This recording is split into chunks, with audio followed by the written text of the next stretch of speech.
सोबतपुर के जिले हेडक्वार्टर शहर में ट्रैफिक जाम रहना रोज का मामूल बन चुका है। शहर भर में नाजायज तजावुजात की भरमार है, जिससे ट्रैफिक की रवानी में दुश्वारियां पैदा हो रही हैं। इंतजामिया की जानिब से नाजायज तजावुजात के खात्मे के लिए कोई मौसर इकदामात नहीं उठाए गए। शहरियों का कहना था, ट्रैफिक जाम रहने से शहरियों को मुश्किलात का सामना करना पड़ रहा है। डिस्ट्रिक्ट हेडक्वार्टर के मेन रोड पर यहाँ पे आने जाने की बहुत दुश्वारी हो रही है। इमरजेंसी के आने जाने की बहुत दुश्वारी है। बड़ा मेहरबानी यहाँ पे ट्रैफिक जाम हो रहा है, इसको बिलखसूस यहाँ पे इसको कंट्रोल किया जाए। डीसी साहब से इंतज़ामिया से मुतालबा करते हैं कि यहाँ पे रश वगैरह हो रहा है, इसको कम किया जाए।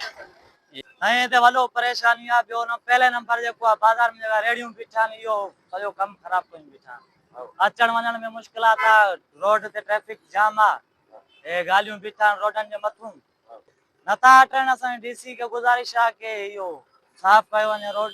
तो बाज मनी आता कि दाड़े रशकस बाज है, जिन्हें की गाड़ी वगैरह रेडी जाए मेन बाजार की सलोक इनिंग बनी की तकलीफ बाज मनी है। इमरजेंसी दा अंत से तो इनिंग बनी तकलीफ बाज मनी है। तो डीसी साहब दा अपील केना कि दा मेन बाजार ना रोड और रास्ता सफा के ले इनिंग बनी तो बाज तकलीफ बनी है। डीसी साहब अन्ना अपील केना कि मेन बाजार ना रश कशे दा हटाफी। शहरियों का कहना था कि हैवी ट्रैफिक गुजरने और नाजायज तजावुजात से कई घंटे शहर में मेन शाहरा बंद रहती है और इमरजेंसी की सूरत में मरीजों को परेशानी का सामना करना पड़ता है। शहरियों ने कमिश्नर नसीराबाद और जिले इंतजामिया सोबतपुर से फौरी नोटिस लेकर नाजायज तजावुजात के खात्मे का मुतालबा किया है। कैमरा टीम के साथ सरदार बंगुल ज़ई, वैश न्यूज़ सोबतपुर।